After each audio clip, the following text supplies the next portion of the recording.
The first thing I will invite people to consider is that they are not broken. I will invite them to forgive themselves for choices they have made. I will invite them to look back with kindness and with gentleness to the struggle they had with procrastination. I know deeply for every person I work with that they regret some of those choices they made about postponing things. They didn't want to make the choices. They just didn't know how to manage all the inside noise that shows up in a person's mind and the feelings that come when facing a difficult task or something that may look easy and manageable, but they feel overwhelmed. The first thing will be really asking the listeners for forgiveness and self-compassion, knowing that to be human is... Hi, I'm Dr. Jodi Richardson, and this is Well, Hello Anxiety. In a world that often moves too fast, we're here to pause, breathe, and understand anxiety together. Each episode will explore practical strategies, share honest conversations, and uncover the science behind anxiety and well-being, all while creating a space where it's okay to not be okay. Let's continue this journey together. If you've got a bunch of half-finished projects, maybe they're small tasks, maybe they're big projects, or maybe they're goals that you want to get going with, but you just can't seem to get started. If that is you, or you relate to any of that in any way, you are absolutely going to love this episode. This one is for you. And that is because today's guest has actually written a book that is all about procrastination, and that's what we're talking about. And I want to make a distinction first up. We're not talking about putting things off because you can't be bothered. We're actually talking about, and today's guest really specialises in the anxious, overwhelmed, perfectionistic kind of procrastination that keeps us stuck even when we care so much about getting things done. I know these feelings, I know these experiences, and I know you probably do too. So it's such a joy because I'm welcoming back a previous guest. I am joined today by Dr Patricia Zurita Ona, or we lovingly call her Dr Z. She's known that way to her clients as well because she also practices as a clinical psychologist. She's a licensed clinical psychologist. She's joining us from beautiful California, and she has really deep expertise in a variety of different therapies. One of the things that she's really known for is bringing behavioural science to life with so much compassion, but also in a very practical and human way. And that's why I wanted to invite her back, and particularly because of her expertise in this brand new book. I can't wait to dive in. So, Patricia, or Dr. Z, welcome back to the podcast. Jodi, thank you so much for having me in your podcast. It's always very special to chat with you. I'm a big fan of your work and how much you are disseminating skills for children, teens, parents, and families and adults that need to learn how to manage anxiety. So thank you for having me again. Oh, thank you. Oh, gosh, and thank you for taking the time to write your new book. I know what it takes to write a book. It's such a huge undertaking, and it's always such a proud moment to have a book come into the world that's going to make such a difference for people. And when it comes to procrastination, it can really be such a hurdle to people really doing the things in life that they want to do. I want to say that the title of the book is The ACT Workbook for the Anxious Procrastinator: How to Accept Yourself, Get Things Done, and Do More of What Matters. And ACT standing for, being an acronym for Acceptance and Commitment Therapy. So thank you for writing it. What was the spark that got you thinking, hey, this is, I think, a book that I want to devote a whole lot of time and energy into bringing into the world? Thank you for that question. The truth is that every book I have written, it's because I was stuck in the room. I think many times in the work we do with our clients, whether you're working as a psychologist, therapist, or as a coach, helping people to engage in behavioral change, guiding people on how to take steps towards what matters to them. It is a difficult task. It's a very rewarding task. I find it very revitalizing. I absolutely love what I do. But I also know that many times behind the doors, we experience a stuckness. Yeah. We get stuck in terms of how we can navigate through this particular emotion, to this unexpected thought that is showing up to this unexpected situation in which a person is dealing with anxiety and struggling there. So over the last years, as you know, my work is primarily focused on acceptance and commitment therapy, specialized exclusively for anxiety-based struggles. So every client that I work with, whether they are 5 years old, 7-year-olds, or 50 years old, they are stuck in their head overthinking. They're struggling with a fear about a particular situation. They're dealing with perfectionists. They're dealing with phobias. They are dealing with procrastination, or a combination of these struggles. I think as much as we know that to be human is to be anxious, we also know when anxiety can shift from a natural human experience into a struggle that keep us stuck, that make us shrink, that make us withdraw, that make us hide. Yeah. And in my work, I experience that. I work with many clients, teenagers or adults, struggling with procrastinating behaviors. And the biggest question for me is always how to make acceptance and commitment therapy skills accessible for anyone who wants to get out of this stuckness and build a life that they are proud of. Yeah. So that's why I wrote this book, because I was trying to answer this question and because I saw the struggle that my clients were going through when trying to make a pivot in their lives. Yes. If you haven't experienced it, those feelings can just be so overwhelming, and it can feel like you're up against a brick wall, can't it, when you're so anxious and overwhelmed, and you know how deeply important it is for you to move forward. And like you made the distinction between everyday normal anxiety, which is perfectly human, and then the struggles of people where they're hiding, they're withdrawing, or they're just stagnant. They're not moving forward. They're stuck. It's such a terrible place to be, and you can't really just will yourself through it, can you? You need more than that. It's not about being lazy or just you can't be bothered, or haven't got enough kind of motivation. It's so much deeper than that, isn't it? Exactly. Thank you for mentioning that. I think there is so many misconceptions and so many myths about procrastination, like the ones we are mentioning. A person is lazy, they are not action-oriented, it's a personality trait. But the reality is that my invitation for people listening to us is to think of procrastination as the outcome of, to think of procrastination as the result of sometimes overwhelming feelings, as you're mentioning. Also, people experience a lot of self-doubt. They doubt their ability to take care of things, and they also struggle with negative stories. People put things off in a problematic way also because they are holding on to particular ways of thinking about the things that I need to have in place to get things done. I need to have this particular feeling for me to do some writing today, right? Yes. I just don't feel it within me, right? So that's another process. Behind procrastination, sometimes people will postpone things, again, in a problematic way, because they got reinforced to make feeling-based choices. I feel X, I do Y. If I have to decide today between riding or going for a hike, for a hike feels, cozy and I want to do it. It's a gorgeous day. It's California. So I will go, right? Yes. So I think procrastination is the outcome of 6 psychological processes. And that is why I think it's important to keep in mind. It has nothing to do with being lazy, with not being action-oriented.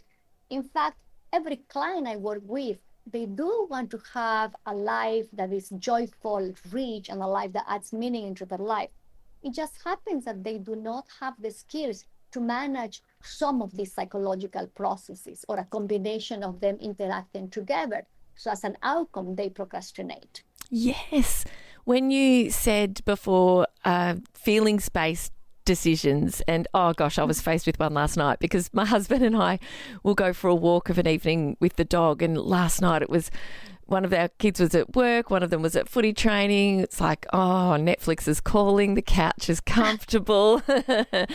And but no, we put our sneakers on and we put our beautiful dog Dusty in the car. And we can't walk from our house because there's no good walking tracks. But we did it, and I felt so good for having done it. But I also, you got me thinking about, we feel like we need to have certain things in place. And is that true for having the right equipment, the right clothing, the right gear? Kind of, all right, I want to start running, so I've got to get the right shoes, the right sort of leggings, and all of them, maybe a watch, a fitness tracker or something, which is a lot of expense. But really, that's just procrastination, isn't it? You can sort of get out and get going with what you've got, can't you? That's right. It's exactly as you're saying, that many times when people are engaging in problematic patterns of procrastination, they are holding onto these thoughts as these absolute rules. I need to have X to be able to complete Y. Yes. And that X could be particular equipment. It can be a particular feeling you need to have. It can be the particular temperature and the environment that you need to have, the particular software you need to have, right? Yes. And there is truth. Sometimes we need some tools to get things done. There is absolute truth. But it's not as our mind tells us that it's either or. If I don't have all these requirements, therefore I cannot deliver. So that way of thinking is what leads sometimes people to postpone things off, right? That is what is more a process of how we're relating to our thinking that we do have to re-examine when we're looking at procrastinating behaviors. Yes. For the person that's listening who's thinking, oh, I relate so much to this. This is me. You've kind of helped me understand more about why I'm putting something off. Where would you start with somebody who kind of feels a bit overwhelmed, and also frustrated with themselves because they haven't been able to do the things that they've wanted to do, maybe haven't understood what's holding them back and why it's been so hard? You've got somebody walking in and sitting in a beautiful comfy chair opposite you in your consultation. What's one of the first things that you might say or ask even? I think that's such a beautiful question, Jodi. It made me smile as you were asking this. And I think the first thing I will invite people to consider is that they are not broken. There is nothing broken within them. I will invite them to forgive themselves for choices they have made. I will invite them to look back with kindness and with gentleness to the struggle they had with procrastination. I know deeply for every person I work with that they regret sometimes choices they made about postponing things. They didn't want to make the choices. They just didn't know how to manage all the inside noise that shows up in a person's mind and the feelings that come when facing a difficult task or something that may look easy and manageable, but they feel overwhelmed. Yes. So I think the first thing will be really asking the listeners for forgiveness and self-compassion, knowing that to be human is a hard business. My gosh, it's not easy to be right. It's not easy. Yes, I feel like that would be at the entry point. Yes, I was just going to say I could change the name of the podcast. Being human is a hard business. It really is, and it's so easy for us to lose sight of the fact that everybody struggles. Everybody has, this internal noise that you just mentioned, and that we do come up against these obstacles, if I could use those, that expression. And the fact that you've started with that self-compassion, I think this is really important, because we've got an understanding that procrastination is an outcome of a whole range of psychological processes, that it is something that a lot of people experience, that it can cause a lot of regret. So if you are feeling that way, that's perfectly natural, and we want you to have a lot of compassion for yourself. But also to know that after listening to Dr. Z, after listening to this conversation, you'll be better equipped, and of course your book will be a wonderful support and resource for people to work through as well. When it comes to having the skills and the knowledge to be able to manage that internal noise, to be able to recognise it for what it is, they're really important insights, aren't they? Can we talk a little bit about, because we care so much about getting something done, and yet starting feels so hard. It can be so confusing. Yeah, it can be confusing, it can feel overwhelming. So I think it is helpful for anyone tackling procrastinating behaviors to understand what leads them to procrastinate. So we talk at the beginning of the conversation about misconceptions about procrastination. Um, so I want to put out there 6 questions for your listeners to check Great. for themselves so they can Okay. understand why they're procrastinating. So here's the first question. The first question is, what are the emotions that are very uncomfortable for you when you have this urge to put things off? So that would be the first question, right? Procrastination is also a matter of how we regulate our responses to our emotions. So Yes. it is helpful for people to start checking what are the emotions, what shows up for me emotionally when I start tackling a task or I think about tackling a task. Um, Yes. if people have difficulty understanding or if people have difficulty naming their emotions, just notice the sensation that shows up in your body. If you can do a mini scan from the top of your head to the bottom of your feet, what shows up in your body? Sometimes those feelings, those sensations are very loud for people that led them to put things off. So that would be the first question. What are the emotions that show up for me when I think about starting a project, when I have this urge to postpone? Yes.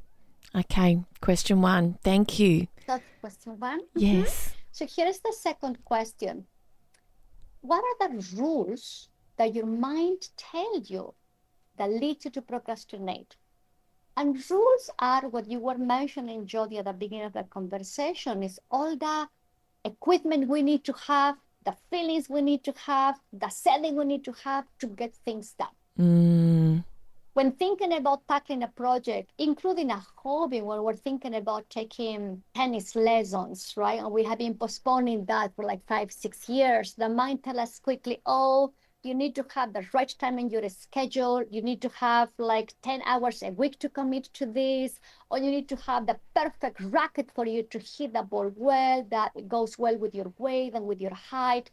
So rules are, again, all those requirements that tell people you need to have all this in place to get things done. So that's the second question. What are the rules your mind comes up with when you think about a particular project activity that you ended up procrastinating? Yes. Okay. Rules. I'm starting to think about mine as well. And even just for me, one of the things that I just feel like I'll get up in the morning, I'll maybe take the kids to school, go and do some exercise, come home. But then I find myself like, if I haven't made the bed, I've got to make the bed, and I've got to make sure the kitchen table is clean. It's nothing to do with the work itself. It's just like the environment. It's almost like I feel this, and sometimes I'm well aware that I'm procrastinating. Otherwise, it's just this mode that I get into, and I feel like I've got to have everything around me kind of in a bit more of an orderly fashion, because it's a feeling I don't like. And until that feeling, That's right. yes. So that's something that I'm relating to. So that was number 2, was about the rules. Thank you. Yeah, and that's a beautiful example, Jodi. I was nodding my head because I think sometimes when I talk to other providers, other psychologists or mental health clinicians that they want to write books, I usually hear, their mind coming up with rules like they say, I need to have the right topic to write about. Right. Okay. Right, Yes. that's another rule, right? Because there is no such thing, right? There is no such thing, right? Yes. To write, you have to write. You have to sit in front of a laptop. You have to write things, right? That's right. Yes. But that's another way. I need to have the right topic, right? So that's another question. Here is the third question, and this is where again I want to invite readers for self-compassion and kindness with themselves. The third question is about what are the thoughts that your mind comes up with about yourself and your ability to get things done that get on your way of tackling a project. One of the findings that many researchers have identified is that people who engage in procrastinating behaviors, in chronic forms of procrastination, they are usually struggling with a negative story about themselves, and they also doubt their ability to get things done. Right. And a negative story could be like, I am lazy, I am defective, I am not smart, I am a failure. And what happens is that when they're thinking about a project, it could be again a hobby, it could be paying taxes, it could be enrolling in a new class, it Yes. could be emailing you. Boom, the mind comes with the stories. You don't know what you're doing. You will mess up again. There's no need for you to do this. It's going to be a disaster either way. Can you do it? Do you know how to do it? What if it goes wrong? What if no one reads your book? So Yes. the mind will come with thoughts about a person's ability to get things done and who they are in the world. And that's another process that shows up really quickly when people want to tackle things done. The mind gets very loud with those thoughts. It really does. And it's true to say, isn't it, that often those things kind of can bubble away kind of a little bit below our consciousness from the point of view that we're not consciously realizing we're having these thoughts. We haven't got our awareness about what we're thinking, but these things can sort of bubble away. And so bringing more awareness to them, I imagine, would be one of the steps, especially an acceptance and commitment therapy approach, to be able to better manage, or at least first of all be aware of what our minds are saying to us, because then we're in a better position to be able to do something, aren't we? That's right. That's right. I think that is why these reflective questions help anyone to step back and check what's happening under my skin, right? What is Yes. my mind doing? What is showing up in my body? I think you're very, very accurate about this. Many times we're living in reactive mode where go, go, go, let's do this, or we're in avoidant mode. Right? Yes. With procrastination, there is a lot of avoidance that happens. Procrastination is a form of avoidance. But we have to hopefully learn to step back by reflecting what's really guiding me here? What's really driving this? What's a loud emotion? What is my mind telling me, right? So there is a lot of self-awareness that is required to have a joyful life, right? I think that's the starting point as well. Yes, and I just love that you use the word joyful, because we can think about procrastination from a work perspective of a project we've got a task, or a person we've got to have a difficult or a bit of a tricky conversation with, or you've shared some of the lovely personal endeavours that we might put off, whether that's the tennis lesson, or it could be just even downloading an app like Duolingo to start learning a new language, or teaching yourself the piano at home. So many examples that we could come up with. But when you said about creating a joyful life, really that's, this work of being human is not easy, and especially when anxiety plays such a big part of it. And to have more joy in our life, we can do that for ourselves when we better understand the way that we are when opportunities are presented to us, or when there's something that we know we really care about, but we're struggling to kind of take that first step. And Dr. Z, you have already given us a much more compassionate lens, but also some really concrete ways that we can start understanding more about what's happening with us under our skin when we are procrastinating. So what I'd love to do is to pick up with question 4, if you can share that with us in next week's episode. So if you're listening, please make a start on answering the questions, pencil and paper, laptop open, however you like to do it. And I'd really invite you to spend some time between this episode and next week's episode, where we'll pick up again, reflecting on how you would answer the questions and start to understand a bit more about yourself. And Dr. Z and I will be back next week, picking up from where we left off. We'll see you then. Thank you for sharing this time with me on Well, Hello Anxiety. Remember, understanding anxiety is the first step to managing it. Until next time, be gentle with yourself. Take things one moment at a time. Focus on what you can control, and know that you are not alone on this journey. If you found value in today's episode, please share it with someone who might need to hear it too. I'm Dr. Jodi Richardson. and I'll meet you right back here next week.